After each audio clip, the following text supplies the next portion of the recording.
I keep hearing about all the benefits of retirement accounts like IRAs and 401ks, both traditional and Roth. My question is this: should I be taking advantage of taxable investment accounts? Fantastic question, and one that highlights the importance of financial planning, where we look at all the different types of accounts that you can be investing in. And that's called asset location. Which accounts are you using to invest in, and what are the tax advantages that each account has? And the reason that we do this is so that we can try to be as tax efficient as possible, to take advantage of not only the tax advantages and tax breaks now, but also those things during our lives and in the future. How can we pay as little in taxes as possible? So tax planning and asset location are very, very important. And that's why this is a great question. Let's get into it. So for taxable accounts, there are several advantages to using these types of accounts for your investments. Number one is that there are no contribution limits for these types of accounts. Unlike an IRA or 401k, for example,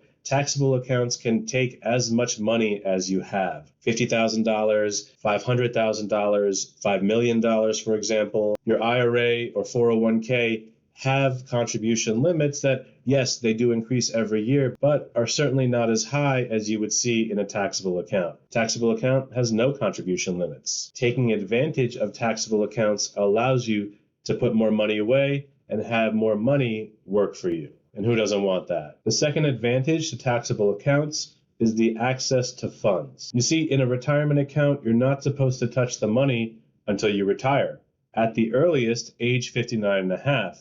And if you take money out before that time, you'll be assessed with a 10% penalty. A taxable investment account has no such rules, and so it allows you to access your money a lot earlier than age 59 and a half and without a penalty. And this is great if you have an emergency or you're trying to save and invest for both short and intermediate term goals. The third advantage of taxable accounts is the tax optimization. Everyone's probably thinking, well, IRAs are supposed to be the most tax optimized accounts, but that's not necessarily true. In an IRA, a regular one, when you get to a certain age and you start taking your money out, all of that money, all of the money that you put in plus the gains is going to be 100% taxable, and it's going to be taxable at ordinary income rates, which can be as high as 37%. And in traditional retirement accounts, when you reach a certain age, you're forced to take out a distribution, even if you don't want to, because the government wants to be able to tax you on those distributions. So you're forced to take money out so that you can be taxed on it. Again, at a rate as high as 37%. So the advantage of having a taxable account means you have greater flexibility in how you manage your taxes down the line. There's no forced distributions at any specific age. And if you hold your investments for longer than a year, you're not going to be taxed at ordinary income rates. You're going to be taxed at the more favorable capital gains rates. Definitely an advantage versus a traditional retirement account like an IRA or 401k. And when we talk about optimization, there's also the little known feature of tax loss harvesting, which can only be done in taxable accounts. Selling out of a position at a loss and using that loss to offset any capital gains that you may have or lower your taxable income. That is an advantage that you can only get within a taxable account. And the last advantage is the benefit to your beneficiaries and heirs, the people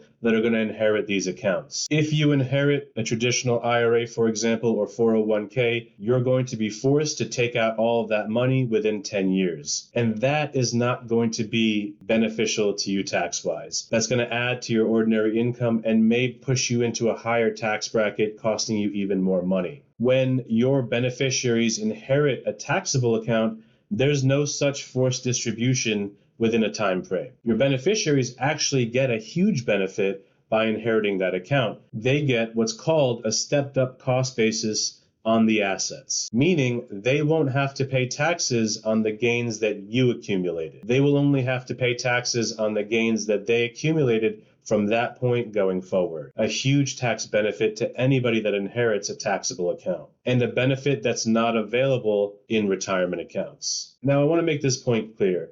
Utilizing a pre-tax versus Roth versus taxable account, doesn't mean that you only get to choose one. You can have a combination of all three, and a good financial plan is most likely going to incorporate all three because of their different tax advantages. We want to be able to take advantage of all of them. Again, a good financial plan is going to diversify your tax liability and help you become more tax efficient over your lifetime. So if you have questions on taxable accounts versus pre-tax versus Roth, if you have questions on the tax benefits that you can get from tax loss harvesting or the stepped up basis if you inherited a taxable account, I would recommend reaching out to a trusted professional, someone that can sit down with you and talk about your specific situation one-on-one. Your context matters, and you should be getting the one-on-one help that you deserve. Thank you so much for tuning in, and take care. I'll see you soon.